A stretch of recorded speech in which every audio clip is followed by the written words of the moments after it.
Muy querida comunidad, les damos la más cordial bienvenida al seminario mensual del Departamento de Química de Radiaciones y Radioquímica del Instituto de Ciencias Nucleares de la UNAM. Hoy tenemos una invitada excelente, es la doctora Paola Ballesteros Cebadúa, quien obtuvo su maestría en física médica en la Universidad Nacional Autónoma de México y recibió la medalla al mérito Alfonso Caso. Obtuvo, su doctorado en ciencias biomédicas con mención honorífica en la Facultad de Medicina también de la UNAM. Su investigación en radiobiología comenzó en México en el Instituto Nacional de Neurología y Neurocirugía, donde se centró en los efectos tardíos de la radioterapia en el sistema nervioso central.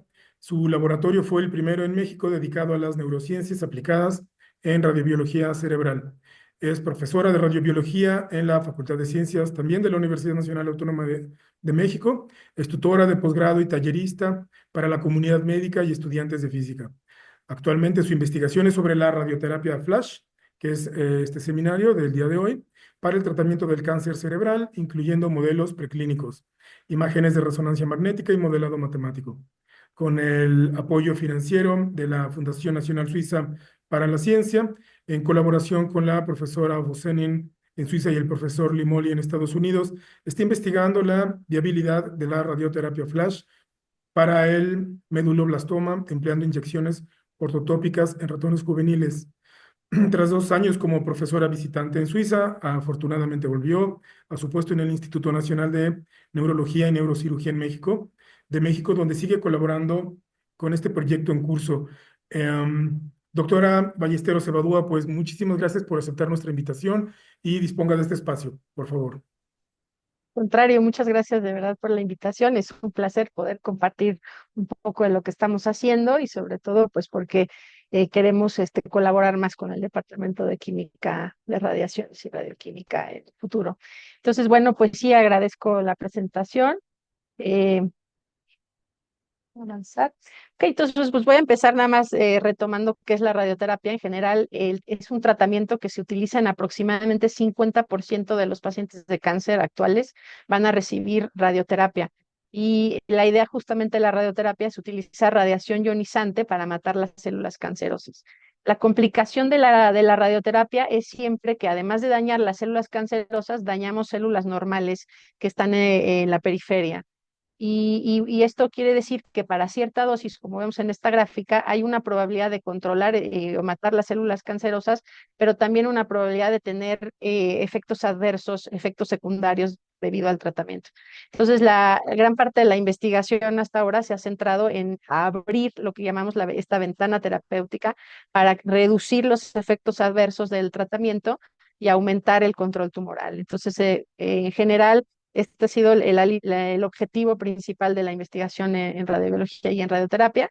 Y actualmente en radioterapia existen esquemas de tratamientos pues bastante ya determinados, hay protocolos muy estándar, por ejemplo, se dan casi siempre 2 grays por sesión, aproximadamente entre 28 y 30 sesiones, de lunes a viernes, y la tasa de dosis, es decir, la velocidad con la que se aplica la radiación, normalmente es de 2 grays por minuto, o sea, alrededor de 0.033 grays por segundo, y los tamaños de campo son del orden de centímetros.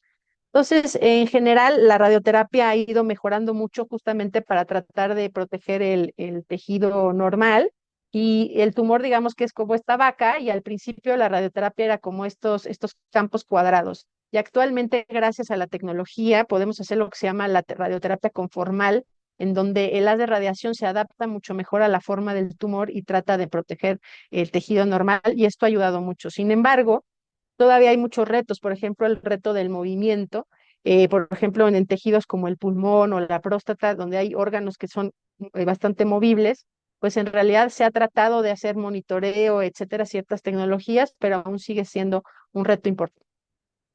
¿Cómo se relaciona la energía que se deposita por la radiación con el efecto biológico que se observa en la radioterapia? Depende de muchos parámetros físicos, por ejemplo, del tipo de radiación, si se trata de fotones, protones, electrones, iones, de la energía, de la distribución espacial en el paciente, por así decirlo, y de la distribución temporal, es decir, cuántas fracciones se les dieron en cuánto tiempo, y de la tasa de dosis, que es de lo que yo voy a hablar el día de hoy.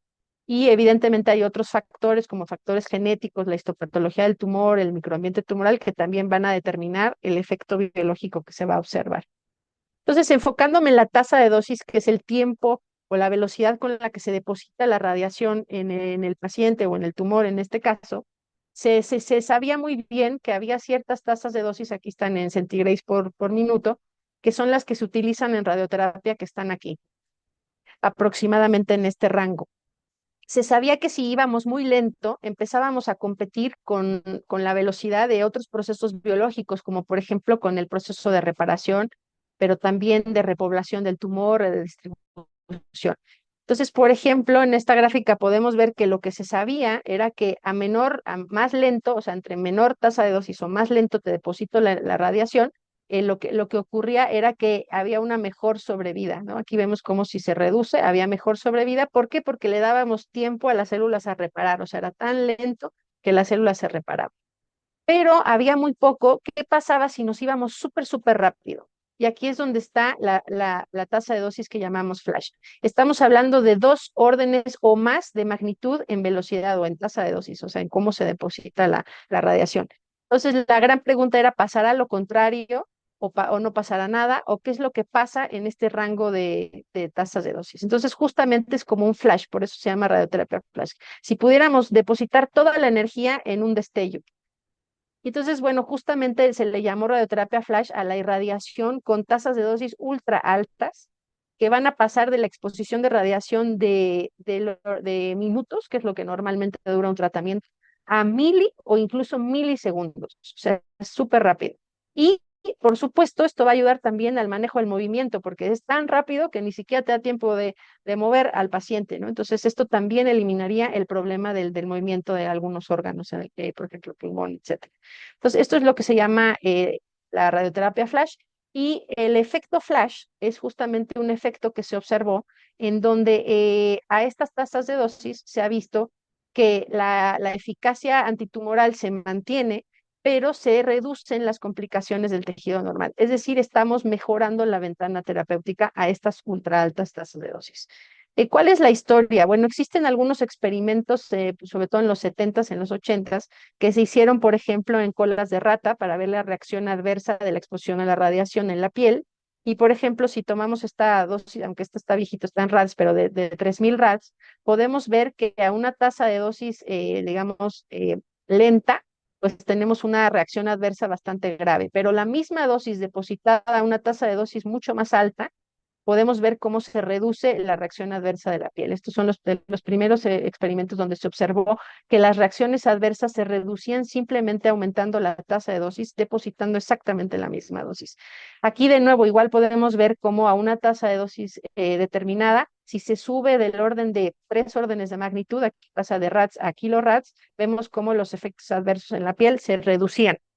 Y algo muy interesante que también voy a mencionar después es que cuando este experimento se hacía en condiciones anóxicas, no existen diferencias si cambio la tasa de dosis. O sea, se veía exactamente el mismo efecto, están sobrelapadas ambas curvas.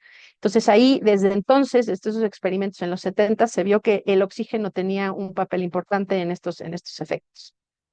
Por muchos años estos experimentos se quedaron en el tintero porque la gente pensó que si estamos protegiendo a ultra altas tasas de dosis, pues no queremos proteger tumores. Y se quedó ahí, estos experimentos. Hasta que fue justamente Vincent Fabodon y la doctora Bosenan, con la que yo trabajo, que hicieron un artículo en donde trataban de tener un modelo de fibrosis pulmonar en ratón y utilizaron un equipo de ultra alta tasa de dosis y no encontraban la fibrosis de pulmón. Y fue justamente el resurgir de la investigación en ultra altas tasas de dosis gracias a estos experimentos. Aquí se puede ver un corte histológico de pulmón normal. Aquí se ve un corte histológico aplicando 17 Grays a la tasa de dosis convencional y vemos cómo cambia el tejido y se ve la fibrosis. Y aquí vemos un corte histológico de pulmón, exactamente los mismos 17 Grays, pero dados a 60 Grays por segundo en vez de 0.03. Y vemos cómo se ve exactamente igual que el tejido normal, o sea, no hay fibrosis. Se tardaron mucho en publicarlo porque no entendían qué estaba pasando, repitieron mucho los experimentos hasta que se dieron cuenta que sí, que era un efecto viable. Y este paper, digamos, semilla, tiene 10 años y el año pasado se celebraron los 10 años de este gran surgimiento de Flash en el mundo.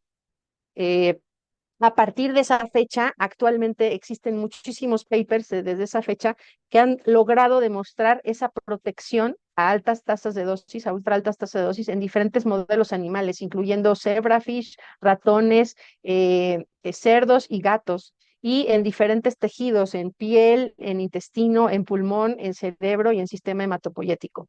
Y esto afortunadamente no solo se ha visto con electrones, que fue el primer equipo que se utilizó en este paper inicial, sino también se ha observado con protones y con fotones a ultra altas tasas de dosis. Y adicionalmente esto también se ha visto en tumores, que eso fue muy importante de este paper semillero, porque sí vieron que los tumores, a diferencia del tejido normal del pulmón, sí respondían de igual manera. Entonces ese es el efecto diferencial. Por supuesto también, que eso es muy importante mencionar, existen estudios que no han encontrado el efecto flash ni ninguna protección del tejido normal a las altas tasas de dosis. ¿Qué es lo que se ha visto? Bueno, como les decía, todos estos tejidos han mostrado protegerse, pero los tumores no se protegen y esto se ha visto para electrones, protones, rayos X, incluso para iones de carbono. ¿Qué es lo que se ve biológicamente? Por ejemplo, en este estudio en intestino se ha visto que hay protección del daño al DNA con un marcador de daño a histonas de DNA y se puede ver cómo la radioterapia flash, por ejemplo, estos 14 grays, se ve igual que los controles, a diferencia de la convencional donde se ve esto rojito. Y lo mismo para diferentes tiempos, ¿no?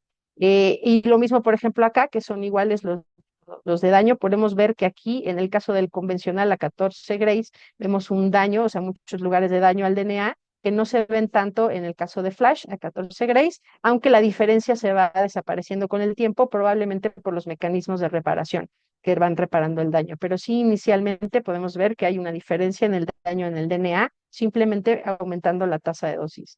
Aquí podemos también ver cómo hay una reducción en la muerte celular. Esta es una prueba de Caspasa 3 de señalización de muerte y también una prueba de túnel.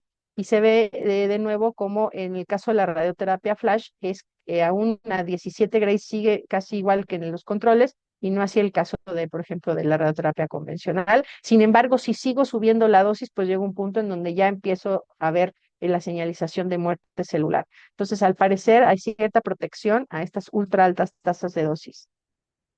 Otra cosa importante es qué pasa con el cerebro. En general, el cerebro tiene regiones donde hay neurogénesis, como en el giro dental del hipocampo, y se ha visto que a estas ultra altas tasas de dosis la neurogénesis se conserva. Esto se puede ver con este marcador de neuronas inmaduras que se llama doble cortina, donde podemos ver que la señalización de control disminuye con la radioterapia a tasas de dosis convencional y sin embargo se conserva la neurogénesis a las tasas de dosis flash.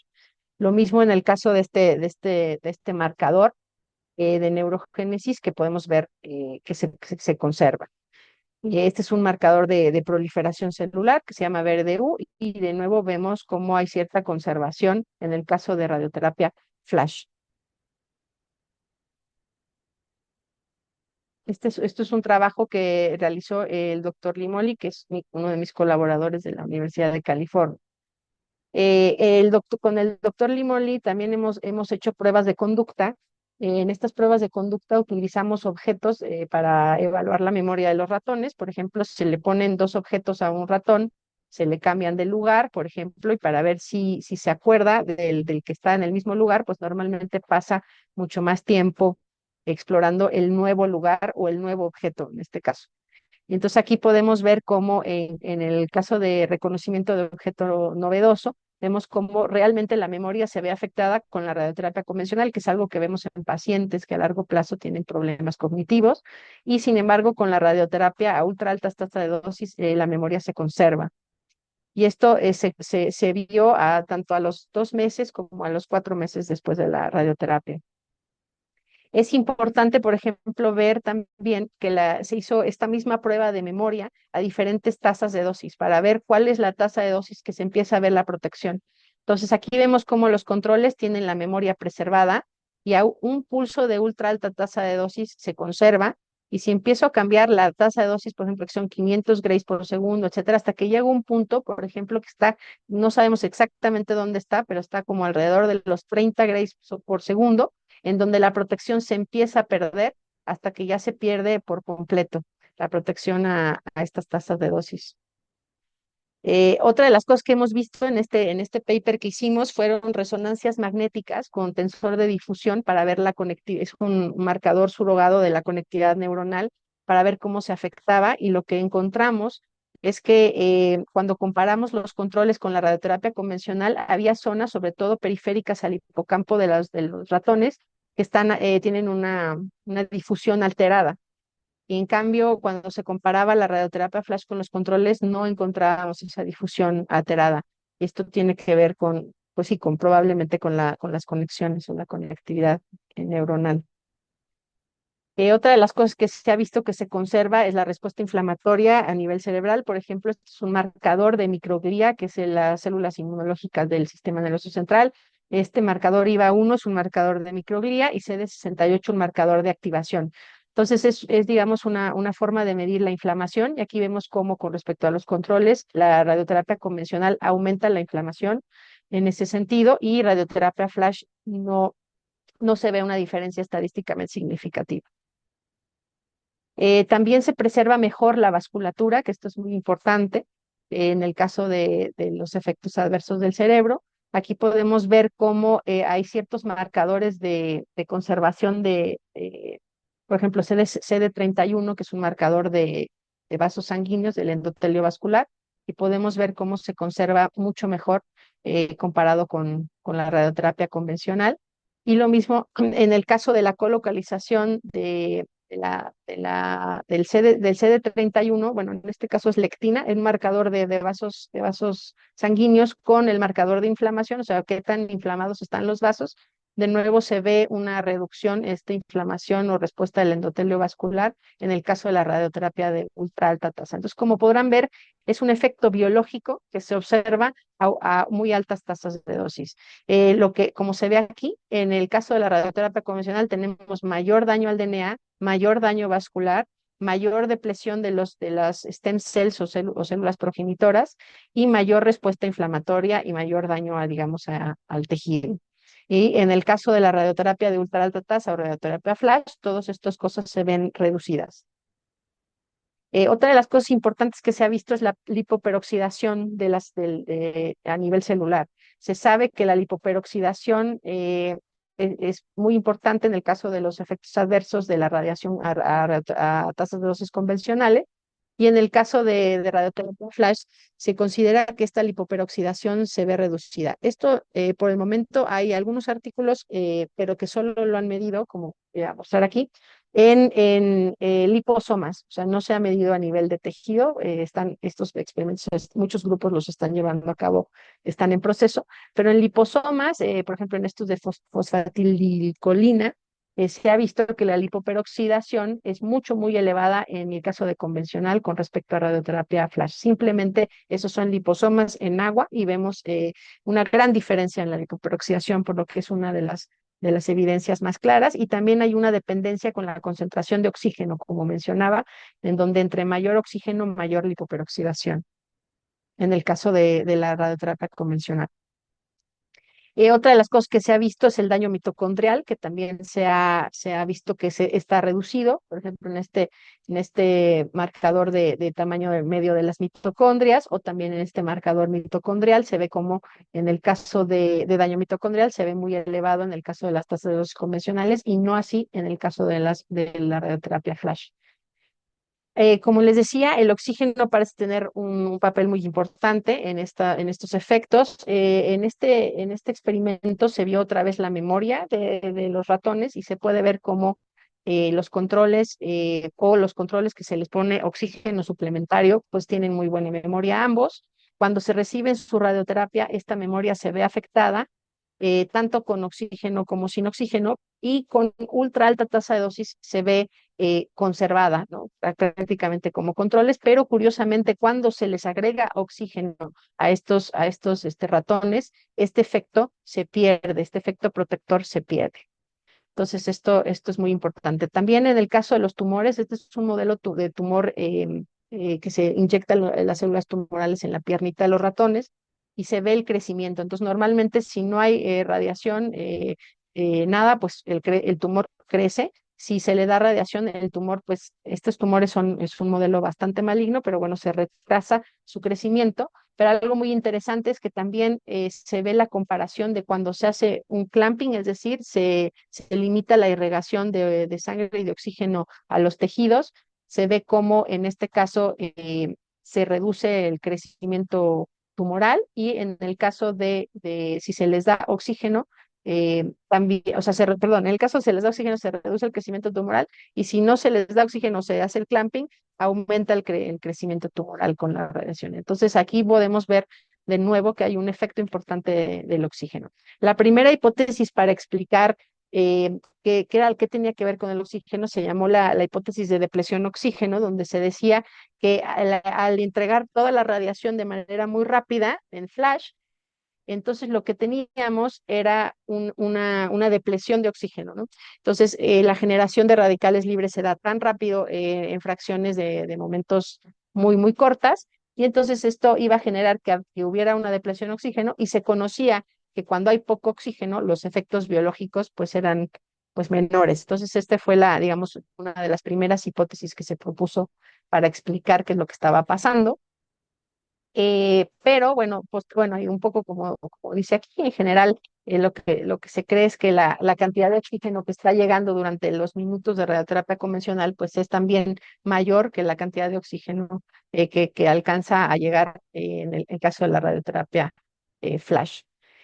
Sin embargo, ya varios grupos lograron cuantificar exactamente la depresión de oxígeno que ocurre, por ejemplo, en agua. Estos son modelos que hicieron en agua, y también in vivo, o sea, en cultivos celulares, y en ratones. Y entonces se vio que la depresión de oxígeno en general no es depresión. O sea, es que sí que toda es así, baja el oxígeno, pero no desaparece todo el oxígeno en el caso de Flash. Entonces esta hipótesis está siendo reformulada. Aquí podemos ver estas medidas de depresión de oxígeno con diferentes sensores, y vemos como en el caso de la radioterapia convencional hay una depresión, por ejemplo, de 3,8, y en el caso de la radioterapia flash, pues sí hay menos depresión, ¿no? Pero ninguna de estas cosas es una depresión real, o sea, es decir, no se quedan sin oxígeno, sí, seguimos teniendo una concentración de oxígeno determinada, y la diferencia pues no es tan elevada. Entonces se cree que puede haber otros factores relacionados además de esta diferencia. Perdón, estos experimentos fueron en soluciones, y estos ya son en animales. Entonces aquí podemos ver cómo se mide el oxígeno en los diferentes animales, y cómo si hay una ligera o saltito, ¿no? Que baja el oxígeno en el momento de darle flash, que no se ve en el caso de convencional debido a la reperfusión que está ocurriendo. En general, estos experimentos los hicimos también, los hice yo a nivel del cerebro junto con otro grupo, inyectando una sonda fluorescente en el cerebro, y encontramos justamente este tipo de curvas donde en el caso de la radioterapia flash baja, y después hay una repercusión del oxígeno. Ha habido otras hipótesis muy importantes. Por ejemplo, hay quien dice, bueno, la radioterapia flash es tan rápida, del orden de milisegundos, que la cantidad de sangre y de células inmunológicas que se irradian es mucho menor, porque no están circulando durante el tiempo de irradiación. Entonces, existen varios modelos comportamentales, como en este artículo, que proponen que debido a la protección de las células inmunológicas, debido a la irradiación, puede explicar los efectos biológicos observados a ultra altas tasas de dosis. Sin embargo, este otro artículo también del grupo de la doctora Bocenan hicieron una comparación del crecimiento tumoral entre convencional y flash para ratones con su sistema inmunológico preservado, o ratones desnudos, o ratones totalmente atímicos, es decir, sin células inmunológicas. Y en general no se encontró diferencias entre el convencional y flash en la respuesta tumoral. Que esto puede decir que puede ser que esto sea mucho más complejo de lo que se pensaba.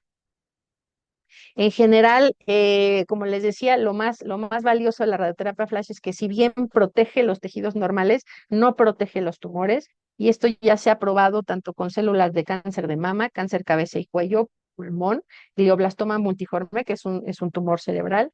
células escamosas y sarcoma, y en el caso de lo que nosotros trabajamos, el méduloblastoma. Y como les decía, esto también se ha probado para diferentes tipos de radiación. Este es el ejemplo de lo que nosotros hicimos en este proyecto, con inyecciones de células de meduloblastoma, que es un tumor pediátrico que crece en la fosa posterior en niños. Se inyectaron en ratoncitos, y lo que se ve es que todos los ratones que no fueron irradiados, pues el tumor crece considerablemente. En el caso de los ratones radiados, tanto con radioterapia convencional como con radioterapia flash, ninguno de ambos casos creció el tumor, lo cual demuestra que la radioterapia flash hizo efectiva para el caso del meduloblastoma, que es un tumor que nos interesa porque en los niños tienen muy buena sobrevida, pero los efectos cognitivos adversos a largo plazo es bastante considerable. Aquí vemos de nuevo la sobrevida de los ratones. Vemos que todos los que no recibieron radiación se mueren, pero en el caso de los que fueron tratados con radiación, tanto flash como convencional, la sobrevida es casi el 100%.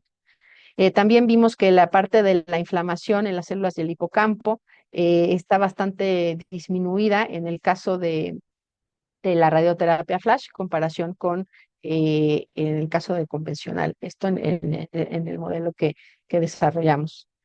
Entonces, actualmente existe todavía la pregunta abierta de cómo podemos explicar este efecto de la tasa de dosis. O sea, ¿por qué la tasa de dosis, si estamos depositando exactamente la misma energía, por qué tiene un efecto biológico diferente? Y las explicaciones y las hipótesis, como algunas de las que ya mencioné, van en todas las fases de lo que ocurre cuando se deposita la interacción, ¿no? Sabemos que la interacción de la radiación inicia con la fase física, que es del orden de femtosegundos. Después está la fase fisicoquímica, que es toda esta generación de iones y de radicales libres que posteriormente interactuarán en la fase química para terminar en la fase biológica. Entonces, hay hipótesis actualmente en todas las fases, ¿no?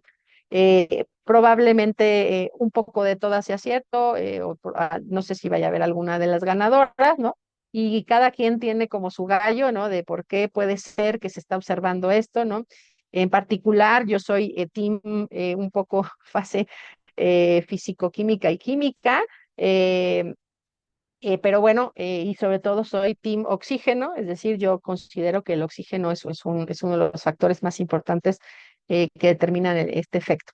En general, sabemos que uno de los efectos de los principales hipótesis tiene que ver con la recombinación de los radicales libres. Sabemos que cuando la radiación se genera, una parte de los radicales libres que se generan debido a la ionización, se recombinan, y lo que se cree es que como en radioterapia flash están siendo depositados todos al mismo tiempo, la recombinación es mayor.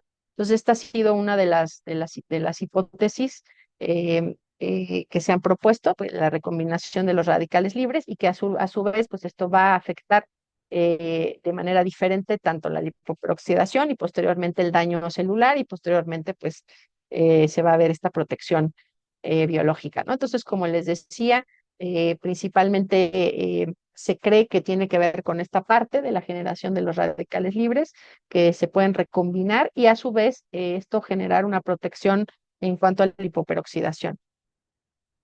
Bueno, como les decía, la otra hipótesis es que esto tiene que ver con los tiempos de reparación del DNA. O sea, la escala temporal cambia y no le estamos dando tiempo de reparar el DNA, o sí, ¿no? Entonces, esto puede ser de la influencia de diferentes mecanismos que son distintos, de hecho, entre tumores y tejido normal, y que pudiera estar relacionado. Como les decía, también está la parte de la cantidad de sangre circulando, que es distinta en el caso de flash que en el caso de convencional, y esto puede modular también la respuesta inmunológica. Se cree que también puede ser que tenga que ver con la respuesta vascular. Otra de las hipótesis que tiene que ver con el microambiente tumoral, que por supuesto eso es una de las grandes preguntas de por qué los tumores no se protegen y por qué el tejido normal sí. La hipótesis de las mitocondrias, que tienen que ver mucho con la producción de radicales libres, la respuesta inflamatoria, etcétera. Y luego tenemos también, en este caso, los diferentes hipótesis. Y aquí, bueno, en este paper, los autores decidieron cuáles consideran más plausibles y cuáles consideran menos plausibles, pero en general, pues todas todavía siguen en el tintero, ¿no? Ninguna ha sido por completo rechazada.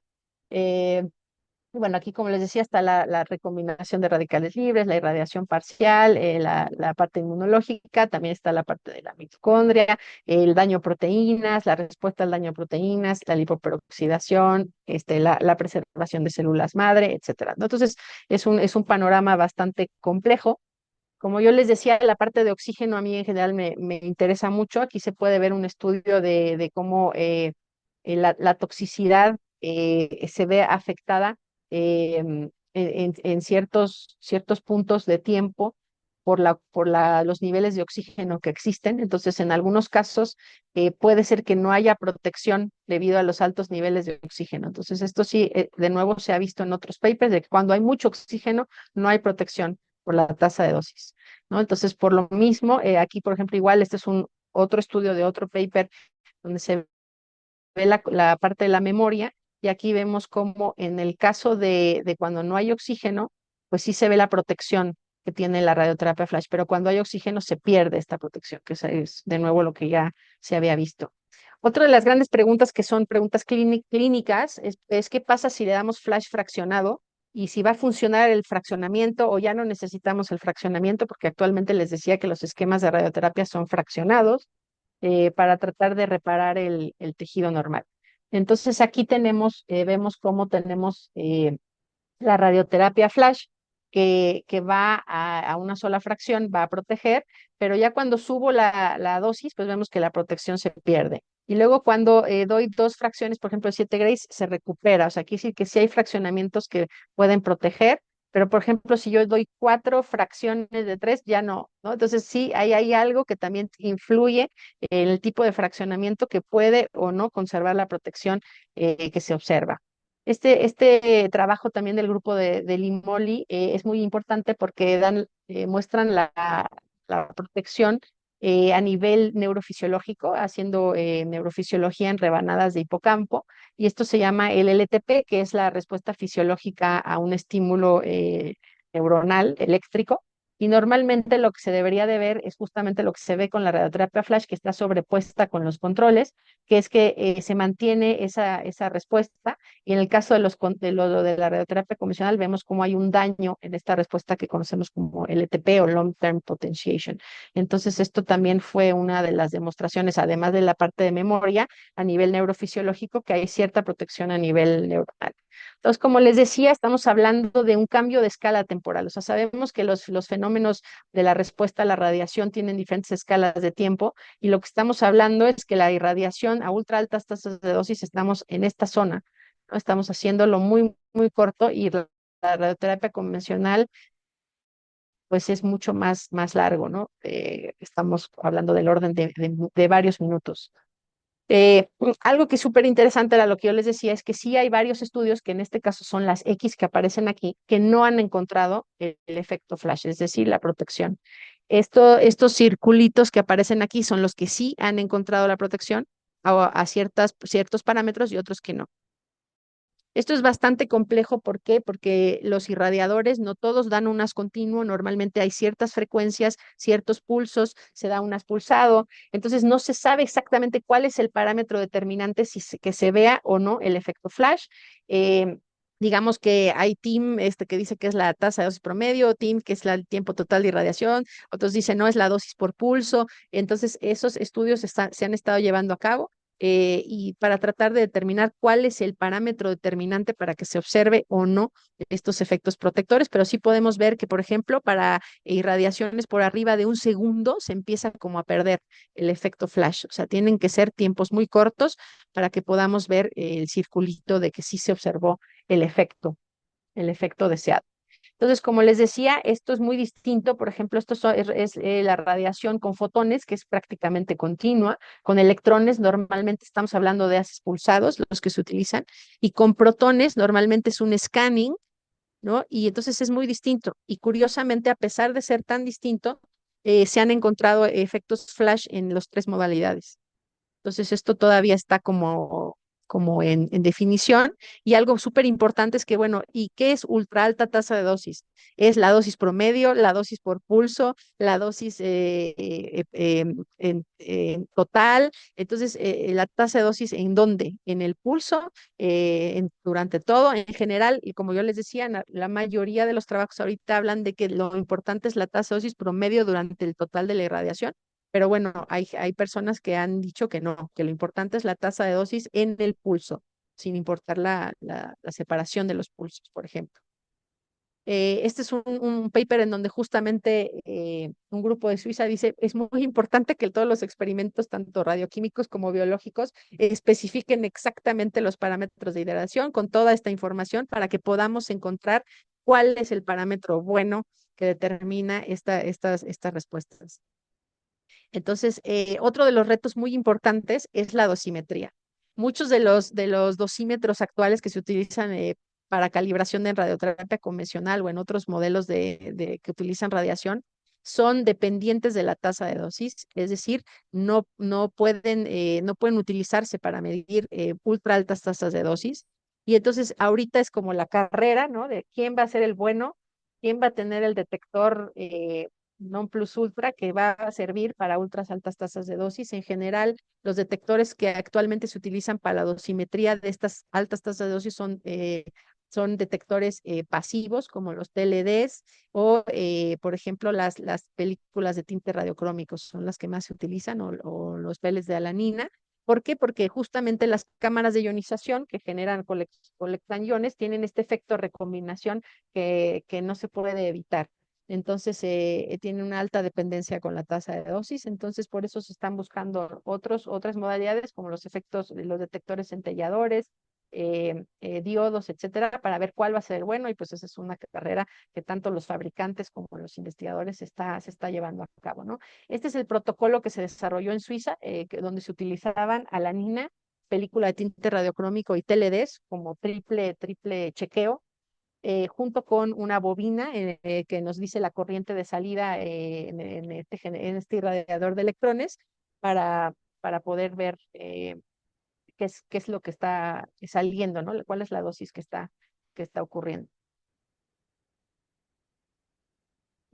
Aquí podemos ver un paper que hicimos para ver justamente si era lo mismo utilizar protones que utilizar electrones. En general no se ve exactamente lo mismo, pero también hubo ahí un problema porque pueden ver cómo estos son los controles.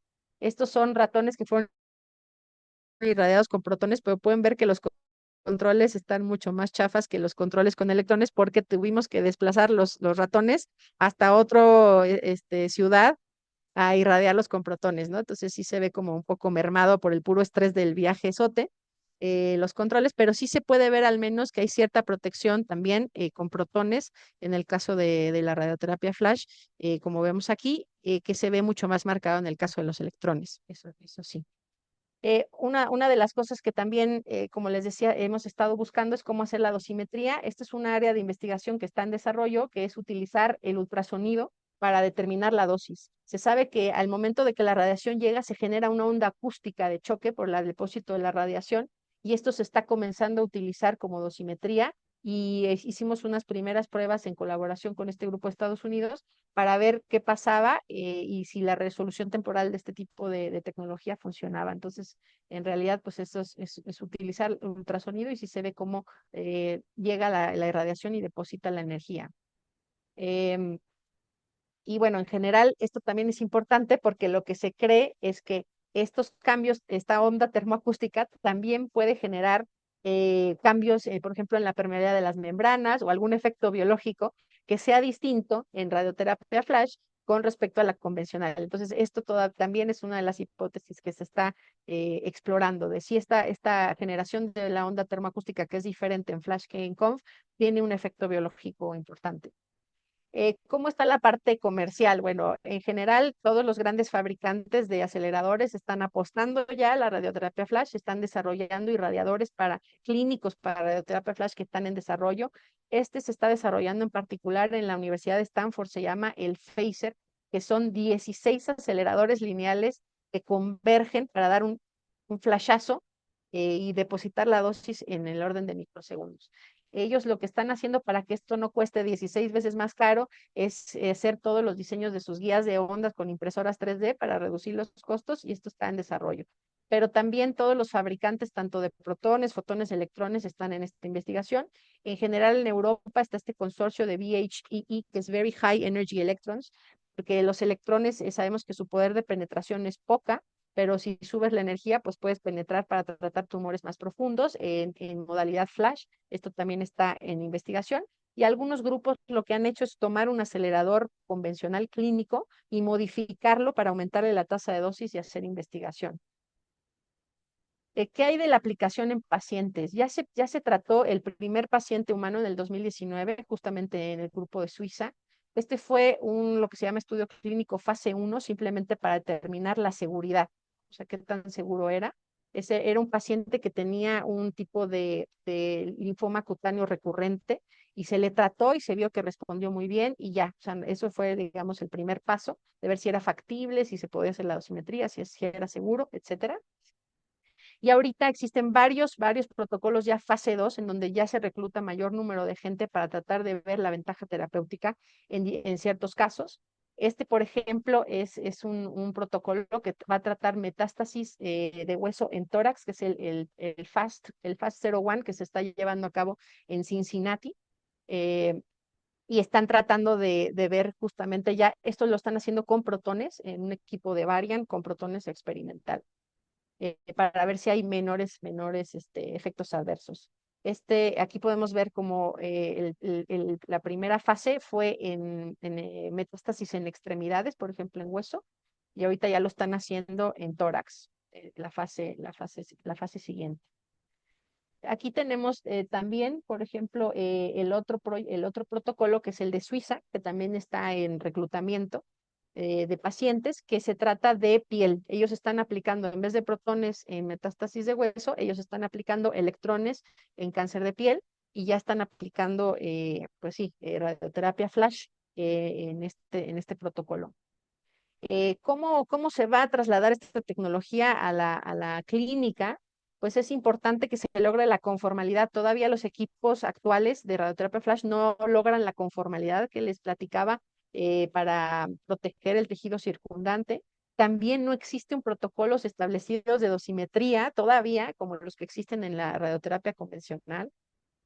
No sabemos si los fraccionamientos se van a tener que aplicar o no. Todavía hay muchos tipos de tumores que no se han probado todavía. La respuesta, no sabemos si esto va a aplicar para todos los tumores o solo para algunos tipos. Y tampoco se ha probado, aunque ya se están comenzando a salir algunas publicaciones, la combinación de radioterapia con quimioterapia, por ejemplo. Lo que yo considero muy importante es que tenemos que entender los mecanismos detrás de esta respuesta para poder optimizar la aplicación clínica. Y pues eso sería todo de mi parte. Les agradezco mucho su atención. Este es un agradecimiento pues al grupo con el que colaboro de Suiza, porque la radioterapia flash no la tenemos aquí, sino está en Suiza, y a todos los del Instituto Nacional de Neurología con los que colaboro. Muchas gracias. Doctora Ballesteros Evadúa, muchísimas gracias por esta interesantísima charla. Yo tengo algún par de preguntas y comentarios y Claro que también sí. tenemos algunos comentarios en el chat. Nuevamente, Sergio Garzón dice, la técnica flash es como un tiro al blanco rápido y preciso. Gracias y saludos. La Sí, doctora pues Gabriela Frías Villegas, muy interesante, muchas gracias. sí, perdón, no, iba a comentar que sí, justamente es hacer como atinarle, quizás ahorita la parte de atinarle, ¿no? Los desarrolladores de equipos están trabajando en eso, en mejorar la precisión, porque actualmente la radioterapia actual utiliza imágenes, es guiada por imágenes, utiliza sistemas de colimación para darle forma a las muy precisas, entonces todo esto se tiene que trasladar a la radioterapia flash. Eso está en proceso, pero sí, justamente sería atinarle y obviamente la precisión que se necesita es mucho más alta, porque si en un microsegundo le diste en otro lugar, pues ya valiste, ¿no? O sea, en ese sentido está en proceso el desarrollo de que sea de muy alta precisión para poder darlo súper rápido. ¿Alguien más tiene algún comentario, alguna pregunta? Pueden abrir sus micrófonos directamente. Bueno, yo quisiera preguntar algo. Aparentemente tenemos una diferencia muy clara que es dependiente del tiempo de la irradiación, ¿no? Sí, Pero eso ya nos está indicando que hay algo que no le gusta a la célula cancerosa y algo que pues más o menos no le importa aparentemente a la célula normal, ¿verdad? exactamente. Bueno, pues yo supongo que tendría que hacerse o dar seguimiento a la irradiación flash y hacer una comparación de un montón de parámetros como los que señalaba usted en las células con cáncer y las células sin cáncer, ¿no? Hay un fenómeno que es la reversión. Se convierten las células de repente cancerosas, tengo esa impresión, en células sanas. ¿Qué hay de este tipo de fenómenos después de la irradiación flash? Y esto que yo sepa no se ha visto. El único que tengo conocimiento es que sí se ha medido una cosa que se llama efecto abscopal effect, el efecto abscopal, que es irradiar en un lugar y que esas células ataquen, pues digamos, en otro lugar, ¿no? Células que están en otra parte. Entonces, pues sí, o sea, esto digamos que es muy, muy importante. Ay, dame un segundito, perdón, Sí, adelante. perdóneme,